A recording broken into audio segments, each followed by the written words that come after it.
ഇനി തിരഞ്ഞെടുപ്പ് പ്രത്യേക പരിപാടിയായ എൻ്റെ പഞ്ചായത്ത് കാണാം. ഇന്ന് എറിയാട് ഗ്രാമപഞ്ചായത്ത്.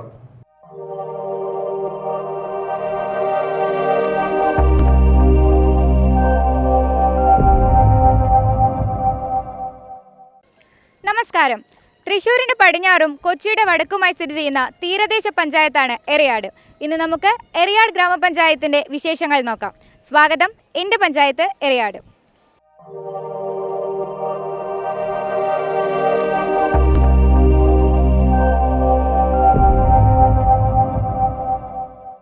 കൊടുങ്ങല്ലൂർ താലൂക്കിൽ മതിലകം ബ്ലോക്കിലാണ് 16.75 ചതുരശ്ര കിലോമീറ്റർ വിസ്തീർണമുള്ള എറിയാട് ഗ്രാമപഞ്ചായത്ത് സ്ഥിതി ചെയ്യുന്നത്. കിഴക്ക് കൊടുങ്ങല്ലൂർ നഗരസഭ, പടിഞ്ഞാറ് അറബിക്കടൽ, വടക്ക് എടവിലങ്ങ് പഞ്ചായത്ത്, തെക്ക് പെരിയാർ എന്നിങ്ങനെയാണ് എറിയാടിൻ്റെ അതിരുകൾ.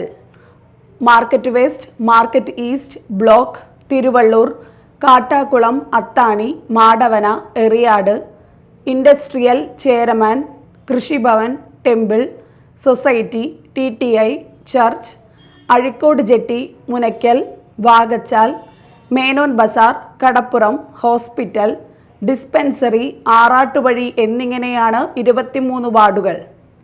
ചരിത്രമെടുത്ത് പരിശോധിച്ചാൽ എറിയാട് പ്രാചീന മുസിരീസ് നഗരവുമായി ബന്ധപ്പെട്ട ഒരു പ്രാദേശിക കേന്ദ്രമായിരുന്നു. ഈ പ്രദേശം റോമൻ, അറബിയൻ, ഗ്രീക്ക്, ചൈനീസ് തുടങ്ങിയവരുമായി വ്യാപാര ബന്ധം പുലർത്തിയിരുന്നു. കൊടുങ്ങല്ലൂരിനോടടുത്ത ഈ പ്രദേശം സമുദ്ര വ്യാപാരത്തിൻ്റെ ഒരു പ്രധാന കേന്ദ്രമായിരുന്നു. സ്വാതന്ത്ര്യ സമരത്തിൽ എറിയാടിനും പങ്കുണ്ടായിരുന്നു. ദേശീയ പ്രസ്ഥാനങ്ങളുമായി ബന്ധപ്പെട്ട് നിരവധി നേതാക്കൾ ഇവിടെ പ്രവർത്തിച്ചിരുന്നു. 1954 പഞ്ചായത്ത് സ്ഥാപിതമായി. ഏറെ വർഷങ്ങളായി, ഏതാണ്ട് 20 വർഷമായി LDF ആണ് പഞ്ചായത്ത് ഭരിക്കുന്നത്. തീരദേശമുള്ളതിനാൽ ഉണ്ടാകുന്ന കടൽക്ഷോഭം ഉണ്ടാകുന്ന അവസ്ഥയിൽ പുനർഗേഹം പദ്ധതി ആവിഷ്കരിച്ചുകൊണ്ട് തീരദേശവാസികളെ പരിരക്ഷിക്കാൻ കഴിഞ്ഞു. കുടിവെള്ള വിതരണം കാര്യക്ഷമമാക്കി. 4250 ഗൃഹങ്ങളിലേക്ക് കുടിവെള്ള വിതരണം നടത്താൻ കഴിഞ്ഞുവെന്ന് പ്രസിഡന്റ് KP രാജൻ പറഞ്ഞു. ലൈഫ് പദ്ധതി പൂർണ്ണമാക്കി. സ്ത്രീ സുരക്ഷയ്ക്ക് പ്രാധാന്യം നൽകി. യുവജനങ്ങൾക്കും കുട്ടികൾക്ക്, മത്സ്യത്തൊഴിലാളികൾക്ക് പ്രത്യേക പദ്ധതി എന്നിവ രൂപീകരിച്ചുകൊണ്ട് പണം എത്തിക്കാനായി. പ്രസിഡന്റ് രാജൻ പറഞ്ഞു. ഈ ഗ്രാമപഞ്ചായത്തിൻ്റെ ഭരണസാരഥ്യം ഏറ്റെടുക്കുന്ന സമയത്ത് കോവിഡിൻ്റെ അതിരൂക്ഷമായ വ്യാപനം, ആ ഒരു സമയത്താണ് ഭരണസാരഥ്യം ഏറ്റെടുക്കുന്നത്. തുടർന്ന് ഇതൊരു തീരദേശ ഗ്രാമപഞ്ചായത്ത് ആയതുകൊണ്ട് ആ സമയത്ത് കോവിഡിൻ്റെ കാലത്ത് തന്നെ കടൽക്ഷോഭം അതിരൂക്ഷമായിരുന്നു. അങ്ങനെ കടലും കോവിഡും ഒരുമിച്ച് വന്ന ഒരു കാലമാണ് 1.5 വർഷക്കാലം ഈ ഭരണസമിതിക്ക് നേരിടേണ്ടി വന്നിട്ടുള്ളത്. തുടർന്ന് ആ ഭാഗത്തുണ്ടായിട്ടുള്ള, തീരദേശത്തുണ്ടായിട്ടുള്ള പ്രശ്നങ്ങൾ, കൂടുതൽ ആളുകളെ അവിടെ നിന്ന് ഒഴിപ്പിക്കേണ്ടി വന്നൊരു സാഹചര്യം ഉണ്ടായി. 50 മീറ്ററിനുള്ളിൽ താമസിച്ചിരുന്ന മുഴുവൻ ആളുകളെയും 4.5 കിലോമീറ്റർ എറിയാട് ഗ്രാമപഞ്ചായത്തിലെ 4.5 കിലോമീറ്ററിനുള്ളിൽ ഉള്ള ആളുകളെ മുഴുവൻ മാറ്റിപ്പാർപ്പിച്ചു. സംസ്ഥാന സർക്കാരിൻ്റെ പുനർഗേഹം പദ്ധതി പ്രകാരമാണ് അത് നടത്തിയത്. ഇവിടെ ഗ്രാമപഞ്ചായത്തും MLAയും ചേർന്നാണ് അതിന് നേതൃത്വം നൽകിയത്. ഏതാണ്ട് 150-ലധികം ആളുകളെ ആ രീതിയിൽ മാറ്റി താമസിപ്പിക്കാനായിട്ട് പറ്റിയിട്ടുണ്ട്. പിന്നീടുള്ള കാലത്ത് കടൽ തീരം സുരക്ഷിതാക്കുന്നതിൻ്റെ ഭാഗമായി ജിയോ ബാഗ് സ്ഥാപിച്ച് പിന്നീടുള്ള കാലങ്ങളിൽ കുറവായിരുന്നു കടൽക്ഷോഭം. പിന്നെ ഗ്രാമപഞ്ചായത്തിന് നേരത്തെ പറഞ്ഞ പോലെ തീരദേശ പഞ്ചായത്ത് എന്നുള്ള നിലയ്ക്ക് കുടിവെള്ളക്ഷാമം അതിരൂക്ഷമായി അനുഭവപ്പെട്ടൊരു പഞ്ചായത്താണ്. സുനാമി, ഓക്കി, ടൗട്ട്, ചുഴലിക്കാറ്റ്, ഇടയ്ക്കിടയ്ക്കുണ്ടാകുന്ന സൈക്ലോണുകൾ എല്ലാം ഈ പഞ്ചായത്തിനെ ബാധിച്ചിട്ടുണ്ടെന്നുള്ളതാണ്. ജില്ലയിൽ ഓക്കി രൂക്ഷമായി ബാധിച്ചത്, സുനാമി രൂക്ഷമായി ബാധിച്ചതും ഈ ഗ്രാമപഞ്ചായത്തിനെ തന്നെയാണ്. അതുകൊണ്ട് തന്നെ ഒരുപാട് പ്രതിസന്ധികളെ നേരിടേണ്ടി വന്നിട്ടുണ്ട്. അപ്പോൾ നമുക്കുണ്ടായിരുന്ന ജലം, കുടിക്കാനുള്ള വെള്ളം, അതിൻ്റെ സാധ്യതകൾ, സോഴ്സുകളെല്ലാം നഷ്ടപ്പെടുന്നൊരു സാഹചര്യം ഉണ്ടായി. കുടിവെള്ളത്തിനായി വാട്ടർ അതോറിറ്റിയുടെ ജലത്തിനെ തന്നെ ആശ്രയിക്കേണ്ട ഒരു സാഹചര്യമുണ്ട്. വെള്ളം വരുന്ന സമയങ്ങളിൽ പാതിരാക്കായാലും പുലർച്ചെയായാലും നമ്മുടെ അമ്മമാർ, സഹോദരിമാരെല്ലാം പൈപ്പിൻ ചുവട്ടിൽ, അത് വെള്ളം ഏത് സമയത്താണോ വരുന്നത് ആ സമയത്ത് പൈപ്പിൻ ചുവട്ടിൽ ചെല്ലുന്നൊരു സാഹചര്യം. അത് അവരുടെ ഉറക്കം, മറ്റു കാര്യങ്ങളിലൊക്കെ കാര്യമായ ബുദ്ധിമുട്ടുകളും പ്രശ്നങ്ങളും എല്ലാം ഉണ്ടായിരുന്നു. ഇപ്പം ഈ കഴിഞ്ഞ 4.5 കൊല്ലത്തിനുള്ളിൽ എറിയാട് ഗ്രാമപഞ്ചായത്തിലെ എല്ലാ പൊതു ടാപ്പുകളും ഗ്രാമപഞ്ചായത്ത് എടുത്തു മാറ്റി എന്ന് പറഞ്ഞാൽ അതിനൊരു ബദൽ സംവിധാനം എല്ലാ വീടുകളിലേക്കും കുടിവെള്ളം എത്തിച്ചു. ഏതാണ്ട് 4250-ലേറെ ഗാർഹിക കണക്ഷനുകൾ സൗജന്യമായി ജലജീവൻ മിഷനിലുണ്ട്. കേന്ദ്ര സർക്കാർ, കേരള സർക്കാർ, തദ്ദേശ സ്വയംഭരണ വകുപ്പിൻ്റെയൊക്കെ ഗ്രാമപഞ്ചായത്തിൻ്റെയൊക്കെ സഹകരണത്തോട് ഇന്നിപ്പോൾ എറിയാട് ഗ്രാമപഞ്ചായത്തിലെ തീരദേശ ഗ്രാമങ്ങളിൽ, തീരദേശ വാർഡുകളിൽ എല്ലാ വീടുകളിലും ഹൗസ് കണക്ഷൻ, ഗാർഹിക കണക്ഷൻ എത്തി എന്നുള്ളത് ഗ്രാമപഞ്ചായത്തിനേറെ അതിയായ സന്തോഷം നൽകുന്നൊരു കാര്യമാണ്. ഇന്ന് പാതിരാക്ക് പുലർച്ചയ്ക്കൊന്നും വെള്ളമെടുക്കാനായിട്ട് പൈപ്പിൻ ചുവട്ടിലേക്ക് പോകേണ്ട സാഹചര്യം ഉണ്ടായില്ല. ലൈഫ് ഭവന പദ്ധതിയിൽ ഉൾപ്പെട്ട 900-ലധികം ആളുകൾ, ഭവനരഹിതരായ ആളുകൾ, ഭവനരഹിതരും ഭൂരഹിതരും ഉണ്ട്. അതിൽ ഭവനരഹിതരായ 970 ആളുകളിൽ ബാക്കി വന്ന 700 ചില്ലാനം ആളുകൾ, 100ഓളം വരുന്ന ആളുകളെ, മുഴുവൻ ആളുകളെയും, ലൈഫ് ലിസ്റ്റിലെ മുഴുവൻ ആളുകളെയും വിളിച്ച് അവരെ കൊണ്ട് എഗ്രിമെൻ്റ് വെപ്പിക്കാനുള്ള എല്ലാ തയ്യാറെടുപ്പുകളും കഴിഞ്ഞ മാർച്ച് 26-ാം തീയതി പൂർണ്ണമാക്കിയ ലിസ്റ്റ്, ഭവനരഹിതരുടെ ലിസ്റ്റ് ഏതാണ്ട് പൂർണ്ണമായി കഴിഞ്ഞു എന്നുള്ളത്. കാലം ആവശ്യപ്പെടുന്ന ചില പദ്ധതികൾ ഈ ഭരണസമിതിക്ക് ഏറ്റെടുക്കാനായിട്ട് കഴിഞ്ഞിട്ടുണ്ട്. അതിൽ നമ്മുടെ സ്ത്രീകളെ സംബന്ധിക്കുന്ന ആരോഗ്യപരമായിട്ടുള്ള കുറേയേറെ പ്രൊജക്റ്റുകൾ, ഏതാണ്ട് 1000-ലധികം ആളുകളെ സ്ത്രീകൾക്ക് സൗജന്യ യോഗ പരിശീലനം നൽകാനായിട്ട് കഴിഞ്ഞിട്ടുണ്ട്. കൂടാതെ മെൻസ്ട്രൽ കപ്പ് എല്ലാവർക്കും വിതരണം ചെയ്യണമെന്നുള്ള നിലയ്ക്ക് തുടർച്ചയായിട്ട് അത് പദ്ധതിയായിട്ട് നടത്തിക്കൊണ്ടുവരുന്നുണ്ട്. സ്ത്രീകൾക്കുള്ള ഫിറ്റ്നസ് ക്ലബ്ബ് അതിൻ്റെ ഭാഗമായിട്ട് നടക്കുന്നുണ്ട്. കുട്ടികളെ സംബന്ധിക്കുന്ന നമ്മുടെ സ്കൂൾ വിദ്യാർത്ഥികൾക്ക് വേണ്ടി ചെസ് പരിശീലനം, ജില്ലയിൽ തന്നെ ആദ്യമായിട്ടാണ് ചെസ് പരിശീലന ക്യാമ്പ്, ഫുട്ബോൾ പരിശീലന ക്യാമ്പ്. കൂടാതെ ഇപ്പോൾ ഈ കാലഘട്ടത്തിൽ നീന്തൽ ഒരു വലിയ അറിയാത്ത കുട്ടികളുടെ പ്രശ്നം, അപ്പോൾ അത് മാറ്റാൻ നീന്തൽ പരിശീലന ക്യാമ്പ്. കായിക ലഹരിക്കായിട്ട് ഗ്രാമപഞ്ചായത്ത് 27 ലക്ഷം രൂപ ചെലവഴിച്ച് ഒരു ഗ്രൗണ്ട്, മൈതാനം, കുട്ടികൾ കളിക്കാനൊരു മൈതാനം, അങ്ങനെ ലൈറ്റിൻ്റെ കാര്യത്തിൽ എല്ലാ തെരുവുകളും പ്രകാശപൂരിതമായി കഴിഞ്ഞു. എല്ലാം പൂർത്തീകരിച്ചെന്നുള്ള അവകാശവാദമില്ല, എന്നാലും ഒരു പരിധിവരെ നമ്മൾ ഗ്രാമപഞ്ചായത്ത് ഒട്ടേറെ പദ്ധതികൾ കൂടുതലായിട്ട് ചെയ്തിട്ടുണ്ട്. ഓരോ വർഷവും മത്സ്യത്തൊഴിലാളികൾക്കായിട്ടുള്ള പദ്ധതികൾ, വനിതകൾക്കായിട്ടുള്ള പദ്ധതികൾ, എല്ലാ രംഗത്തും കഴിഞ്ഞ 24-25 വർഷത്തെ പദ്ധതികളിൽ 100% പണം ചെലവഴിക്കാനായിട്ട് സംസ്ഥാനത്ത് 66-ാം സ്ഥാനത്തും ജില്ലയിൽ 4-ാം സ്ഥാനത്തും പദ്ധതി പണം ചെലവഴിച്ച പഞ്ചായത്ത് എന്നുള്ള നിലയ്ക്ക് വന്നിട്ടുണ്ട്. വിപുലമായ ജനസംഖ്യയുള്ള പഞ്ചായത്താണ്. ഏതാണ്ട് 56,000-ഓളം വരുന്ന ജനങ്ങൾ, വലിയ 23 വാർഡുകൾ ഒക്കെ ഉള്ളൊരു ഗ്രാമപഞ്ചായത്താണ്, വലിയ പഞ്ചായത്താണ്. പദ്ധതികളൊരു എല്ലാം കഴിഞ്ഞ ഈ ഭരണസമിതിയുടെ 2 ഘട്ടങ്ങളിൽ പദ്ധതി പണം 100% പൂർണ്ണമായിട്ടും വിനിയോഗിക്കാൻ ഗ്രാമപഞ്ചായത്തിന് കഴിഞ്ഞു. ഗ്രാമപഞ്ചായത്ത് ഭരണസാരഥ്യം ഏറ്റെടുത്ത് തുടങ്ങിയ നാൾ മുതൽ എല്ലാ വർഷവും നികുതി പൂർണ്ണമായിട്ടും പിരിച്ചെടുക്കാനും കഴിഞ്ഞിട്ടുണ്ട്. തുടർന്ന് വരുന്ന ഭരണസമിതികൾ ഈ പദ്ധതികൾ കൂടുതൽ മുന്നോട്ട് കൊണ്ടുപോകാനായിട്ട് കഴിയും. ചില പ്രതിസന്ധികളും നൂലാമാലകളിലൊക്കെ കുടുങ്ങിക്കിടന്നിരുന്ന വാതക ശ്മശാനം ഏതാണ്ട് പൂർത്തിയായി ഉദ്ഘാടനത്തിന് തയ്യാറെടുത്ത് നിൽക്കുന്നു.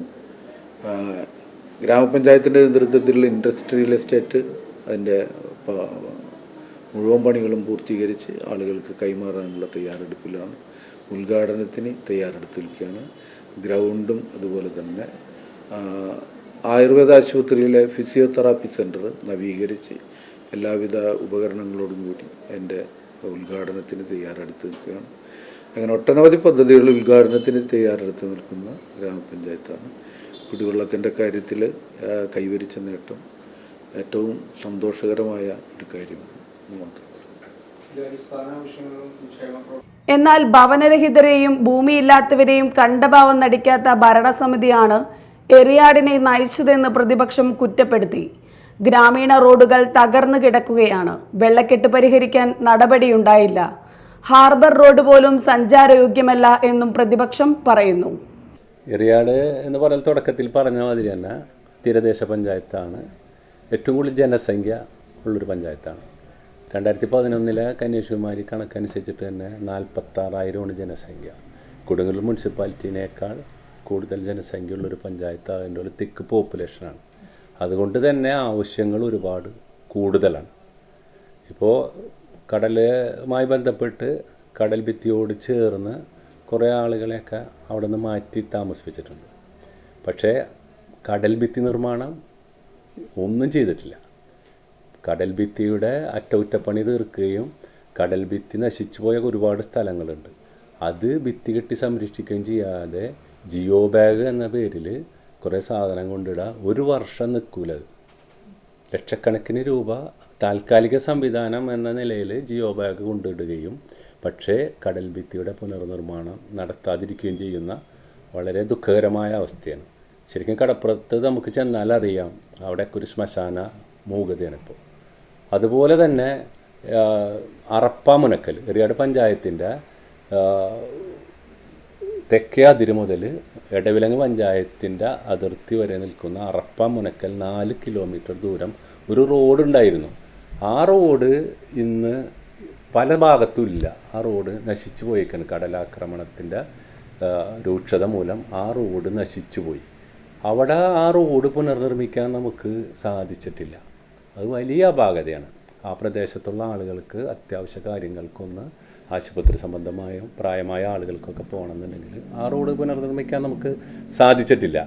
അതുപോലെ തന്നെ ഫിഷിംഗ് ഹാർബറുമായി ബന്ധപ്പെട്ടുകൊണ്ട് ഇപ്പം മുനമ്പത്തേക്കാൾ കൂടുതൽ മത്സ്യത്തൊഴിലാളികൾ ആശ്രയിക്കുന്ന അഴീക്കോട് ഭാഗത്ത് അവർക്ക് യാതൊരു അടിസ്ഥാന സൗകര്യവുമില്ല. ഇപ്പോൾ ഹാർബർ പ്രവർത്തിക്കുന്നത് തന്നെ സ്വകാര്യ വ്യക്തിയുടെ സ്ഥലത്ത് അവരുടെ ഔദാര്യത്തിലാണ് ഇപ്പോൾ പ്രവർത്തിക്കുന്നത്. അതിനുവേണ്ടി സ്ഥലം എടുത്തിട്ടുണ്ട്, ഡ്രഡ്ജിങ് നടത്തി സ്ഥലം നികത്തിയിട്ടിട്ടുണ്ട്. പക്ഷേ അവിടേക്ക് പോകുന്ന ഒരു റോഡ് ഉണ്ടാക്കാൻ പോലും നമുക്ക് സാധിച്ചിട്ടില്ല, പഞ്ചായത്തിന് സാധിച്ചിട്ടില്ല. അപ്പോൾ മത്സ്യത്തൊഴിലാളികൾക്ക് ഏറ്റവും അത്യാവശ്യം ഒരു സാധനമാണ് ഹാർബർ. അതിലേക്ക് കൊണ്ടുവരാൻ നമുക്ക് യാതൊന്നും സാധിച്ചിട്ടില്ല. അഴീക്കോട് നിങ്ങൾക്കൊക്കെ അറിയാവുന്ന പോലെ അഴീക്കോട് മത്സ്യത്തൊഴിലാളികൾ ഉൾപ്പെടെ 100 കണക്കിന് ആളുകൾ വന്നു പോകുന്ന സ്ഥലത്ത് ഒരു പൊതു ശൗചാലയം പോലും നമുക്ക് ഉണ്ടാക്കാൻ സാധിച്ചിട്ടില്ല. അതൊക്കെ വളരെ വലിയ കുറവ് തന്നെയാണ്. പിന്നെ പഞ്ചായത്തിൻ്റെ മറ്റ് കാര്യങ്ങൾ സാധാരണ ജനങ്ങളെ സംബന്ധിച്ചിടത്തോളം ഭവനരഹിതർ ഒരു 900ഓളം ഭവനരഹിതർ ഇവിടെയുണ്ട്. ലൈഫ് ഭവന പദ്ധതി പ്രകാരം അവരിൽ നിന്ന് അപേക്ഷ മേടിച്ച് അതിൻ്റെ സംവിധാനങ്ങളൊക്കെ കഴിഞ്ഞ് അന്വേഷണമൊക്കെ കഴിഞ്ഞിട്ട് ഇപ്പോൾ 2020 ലിസ്റ്റ് പ്രസിദ്ധീകരിക്കുന്നത്. ഇപ്പോൾ ഈ 4 വർഷം കൊണ്ട് നമുക്കൊരു 75ഓളം ആളുകൾക്ക് മാത്രമാണ് മുഴുവൻ ഫണ്ടും കൊടുക്കാൻ സാധിച്ചിട്ടുള്ളത്. ഒന്ന് ആലോചിച്ച് നോക്കണം. ഇപ്പോൾ അതിൽ 500 പേർക്ക് നമ്മൾ എഗ്രിമെൻറ്റ് വെപ്പിച്ചിട്ടുണ്ടെന്ന് പറയുന്നു. എഗ്രിമെൻറ്റ് വെച്ച ആളുകൾക്കും 1-ാം ഗഡു പോലും ലഭിച്ചിട്ടില്ല. ആളുകൾ പെര പൊളിച്ചിട്ട് തറ കെട്ടിയ പൈസ പോലും കൊടുക്കാൻ പഞ്ചായത്തിനെ കൊണ്ട് സാധിച്ചിട്ടില്ല. ഭവനരഹിതരെ സംബന്ധിച്ചിടത്തോളം മുൻകാലങ്ങളിലൊക്കെ ഗ്രാമസഭയിൽ നമ്മൾ അപേക്ഷ കൊടുക്കുക 5, 6, 7, 8 പേർക്ക് ഒരു വർഷം കൊടുക്കാൻ പറ്റും. അപ്പോൾ ഒരു 5 വീട് ഒരു വർഷം കൊടുത്തിരുന്നെങ്കിൽ 4 വർഷം കൊണ്ട് നമുക്കൊരു 20 വീട് ഒരു വാർഡിൽ കൊടുക്കുമ്പോൾ 20 × 23 എത്രയോ വീടുകൾ നമുക്ക് മുമ്പ് ലൈഫ് ഭവന പദ്ധതി വരുന്നതിന് മുമ്പ് നമുക്ക് കൊടുക്കാൻ സാധിച്ചിരുന്നു. ഞാൻ കൊടുത്തിട്ടുണ്ട്, ഞാൻ അതിനു മുമ്പ് മെമ്പറായിട്ടുള്ള ഒരാളാണ്. അപ്പോൾ ഭവനരഹിതർ, പിന്നെ ഭൂമിയില്ലാത്ത ഒട്ടേറെ ആളുകളുണ്ട്. അതിന് ലിസ്റ്റ് നമ്മൾ റെഡിയാക്കി ലൈഫിൽ തന്നെ ഭവനരഹിതരെന്നുള്ളൊരു ലിസ്റ്റുണ്ട്. ആ ലിസ്റ്റിൽ ഒരാൾക്ക് പോലും ഈ ഭരണസമിതിയുടെ കാലത്ത് ഈ ലിസ്റ്റ് വന്നിട്ടുള്ള ലിസ്റ്റിൽ 2020 ലിസ്റ്റിൽ ഒരാൾക്ക് പോലും കൊടുക്കാൻ സാധിച്ചിട്ടില്ല. 4 ആൾക്ക് കൊടുത്തിട്ടുണ്ട്, സത്യസന്ധമായിട്ട് പറഞ്ഞാൽ 4 ആൾക്ക് കൊടുത്തു. അത് പഴയ ലിസ്റ്റിലെ 4 ആൾക്കാണ് ഈ ഭരണസമിതി വന്നതിന് ശേഷം കൊടുത്തത്. അപ്പോൾ അതിന് സാധിച്ചിട്ടില്ല. അങ്ങനെ ഈ അടിസ്ഥാനപരമായിട്ട് നമ്മൾക്ക് ഇനിയും ഒട്ടേറെ മുന്നോട്ട് പോകേണ്ടതുണ്ട്. പദ്ധതി വിഹിതം ചെലവഴിക്കുന്ന കാര്യത്തിൽ പഞ്ചായത്ത് മുൻപിൽ തന്നെയാണ്. അതിൽ ഞങ്ങൾ എല്ലാവരും ഒറ്റക്കെട്ടായി നിന്ന് കക്ഷി രാഷ്ട്രീയത്തിൻ്റെ വേറൊരൊന്നും കണക്കാക്കാതെ എല്ലാവരുടെ പിന്തുണയും ഞങ്ങളുടെ ഭാഗത്തു നിന്നും കൂടി ഉണ്ടായതുകൊണ്ടാണ് നമുക്ക് ആ രംഗത്ത് നമുക്ക് മുന്നേറാൻ കഴിഞ്ഞിട്ടുള്ളത്. ഉദ്യോഗസ്ഥരും അവരുടേതായ പങ്ക് വഹിച്ചിട്ടുണ്ട്. പിന്നെ എറിയാട് പഞ്ചായത്ത് ഏറ്റവും പ്രധാനപ്പെട്ട റോഡുകളിലൊന്നാണ് ചേരമാൻ തിരുവള്ളൂർ റോഡ്.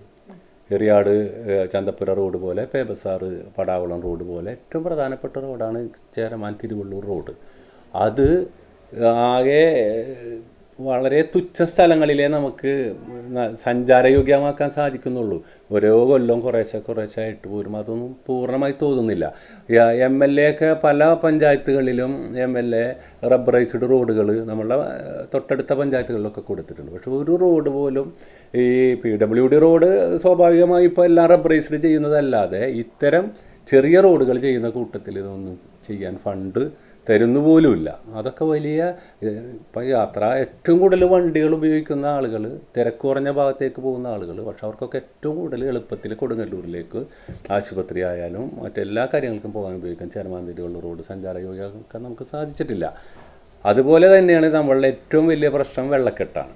ആ വെള്ളക്കെട്ട് പരിഹരിക്കുന്നതിന് ഏറ്റവും പ്രധാനമായിട്ട് നിൽക്കുന്ന 2 തോടുകളാണ്. ഒന്ന് ടിപ്പു സുൽത്താൻ റോഡിൻ്റെ പടിഞ്ഞാറ് ഭാഗത്തുള്ള ബ്ലാങ്ങാച്ചാൽ തോടും, ഒന്ന് എറിയാട് KVHSനോട് കിഴക്ക് ഭാഗത്തുള്ള പെരുന്തോട്, വലിയ തോട്. ഈ 2 തോട് എറിയാട് പഞ്ചായത്തിലൂടെ ഒഴുകുന്നത് 5 കിലോമീറ്ററോളമാണ് ഓരോ തോട്. ഇത് ഇത്രയും കൊല്ലം ഇവർ ഭരിച്ചിട്ടും ഇപ്പോൾ 20 കൊല്ലമായി തുടർച്ചയായിട്ട് ഇവർ ഭരിക്കണം. അത് 2 സൈഡ് കെട്ടി ഒന്ന് സംരക്ഷിക്കാൻ സാധിച്ചിട്ടില്ല. 4.5 കിലോമീറ്റർ വരുന്ന ദൂരം 2 സൈഡ് കെട്ടി പണ്ട് ജലഗതാഗതം ഉണ്ടായിരുന്ന വലിയ തോടുകളാണ് ഇതൊക്കെ. അത് സാധിച്ചിട്ടില്ല. പിന്നെ ഉള്ളതെന്ന് പറഞ്ഞു കഴിഞ്ഞാൽ നമ്മളുടെ മാടൻ FHC, അത് കൊടുങ്ങല്ലൂർ ബ്ലോക്ക് പഞ്ചായത്തിൻ്റെ കീഴിലുണ്ടായിരുന്ന ഒരു സ്ഥാപനമാണ്. ആ സ്ഥാപനം കൊടുങ്ങല്ലൂർ ബ്ലോക്ക് പഞ്ചായത്ത് ഇടതുപക്ഷ മുന്നണിയുടെ നയപരമായ തീരുമാനപ്രകാരം ഇല്ലാതായപ്പോൾ അത് മതിലകം ബ്ലോക്ക് പഞ്ചായത്തിൻ്റെ കീഴിലേക്ക് വന്നു. ഒരു ബ്ലോക്ക് പഞ്ചായത്തിൽ ഒരു FHC എന്നുള്ളത് PHC എന്നുള്ളത് കൊണ്ട് അവർ കുറ്റിലക്കടവ് PHCക്കാണ് എല്ലാ സംവിധാനങ്ങളും ചെയ്തുകൊണ്ടിരിക്കുന്നത്. ഇതിപ്പോൾ നാഥനില്ലാത്തൊരവസ്ഥയിലാണ് ഈ മാടവന പ്രൈമറി ഹെൽത്ത് സെൻറ്റർ മാറിക്കൊണ്ടിരിക്കുന്നത്. എറിയാട് ഗ്രാമപഞ്ചായത്ത് പദ്ധതി വിധത്തിൽ നിന്നൊക്കെ കുറേയൊക്കെ ചിലവഴിക്കുന്നുണ്ടെങ്കിലും അവിടെ കിടത്തി ചികിത്സ ഉണ്ടായിരുന്ന സ്ഥലമാണ്. ഏറ്റവും കൂടുതൽ കണ്ണോപ്പറേഷൻ നടത്തിയിരുന്ന സ്ഥലമാണ്. ഏറ്റവും കൂടുതൽ ഡെലിവറി നടന്നിരുന്ന ഒരു സ്ഥലമാണ് മാടവന പ്രൈമറി ഹെൽത്ത് സെൻറ്റർ. ഇന്ന് അതൊക്കെ നാമാവശേഷമായിക്കൊണ്ടിരിക്കുന്നു. ഞങ്ങൾ 2000 ഞങ്ങൾ UDF കോൺഗ്രസ് ഭരിച്ചപ്പോഴാണ് എറിയാട് ഒട്ടേറെ സ്ഥലങ്ങൾ ഏറ്റെടുത്തുകൊണ്ട് പഞ്ചായത്ത് സ്ഥലം ഏറ്റെടുത്തുകൊണ്ട് നമ്മൾ പദ്ധതികൾ കൊണ്ടുവന്നു. വാട്ടർ ടാങ്കുകൾ പേബസാറ് കിഴക്കുവശമുള്ള വാട്ടർ ടാങ്ക് സ്ഥാപിച്ചു. പണി തുടങ്ങി അന്ന്. അതുപോലെ തന്നെ കൃഷിഭവൻ സ്ഥാപിക്കാൻ സ്ഥലം ഏറ്റെടുത്ത്, മൃഗാശുപത്രി സ്ഥാപിക്കാനുള്ള സ്ഥലം ഏറ്റെടുത്ത്, ആശ്രയ ഭവന പദ്ധതിയുടെ അവിടെ സ്ഥലം ഏറ്റെടുത്തു, വാട്ടർ ടാങ്ക് പണിതു. ഇന്നിപ്പോൾ കമ്മ്യൂണിറ്റി ഹാളിരിക്കുന്ന സ്ഥലം ഞങ്ങൾ 2000 ഇരുന്നപ്പോൾ വാങ്ങിച്ചിട്ടുള്ളതാണ്. അങ്ങനെ ചുരുങ്ങിയ കാലം കൊണ്ട് ഞങ്ങൾ ഒട്ടേറെ ക്ഷേമപ്രവർത്തനങ്ങൾ ഇവിടെ നടത്തിയിട്ടുണ്ട്. അത് വെച്ച് നോക്കുമ്പോൾ പദ്ധതി വിഹിതം ചെലവഴിക്കുന്നു എന്നുള്ളതല്ലാതെ മറ്റ് പദ്ധതികൾ കൊണ്ടുവന്നുകൊണ്ട് നമ്മളുടെ പ്രദേശത്തിന് അനുയോജ്യമായ തരത്തിൽ വികസനത്തിന് കൊണ്ടുവരുന്നതിൽ സമ്പൂർണ്ണ പരാജയം തന്നെയാണ്. മത്സ്യത്തൊഴിലാളികൾ ഏറെയുള്ള പഞ്ചായത്ത്, ജനസാന്ദ്രത കൂടിയ പഞ്ചായത്ത്, വാർഡുകളുടെ എണ്ണത്തിലും വർധന. എറിയാട് നേരിടുന്ന വെല്ലുവിളികൾ അവധാനതയോടെ കാണേണ്ടതുണ്ട്, സമീപിക്കേണ്ടതുണ്ട്. അതിനായുള്ള ഒരു പഞ്ചായത്ത് ഭരണസമിതി എറിയാടുണ്ടാകുമെന്ന് പ്രത്യാശിക്കാം. തീരദേശത്തിന്റെ സ്പന്ദനങ്ങൾ ഉറ്റുനിൽക്കുന്ന എറിയാട് ഇരുകൂട്ടർക്കും കാര്യങ്ങൾ പറയാൻ ഏറെയാണ്. ഇതാ ആർത്തിരുമ്പുന്ന കടല് പോലെ. നാളെകൾ പ്രതീക്ഷയുടെയും വികസനത്തിന്റെയും പുത്തൻ തോണികളേറട്ടെ എന്ന പ്രത്യാശയോടെ നിർത്തട്ടെ. മറ്റൊരു പഞ്ചായത്തുമായി അടുത്ത എപ്പിസോഡിൽ കാണാം. നന്ദി, നമസ്കാരം.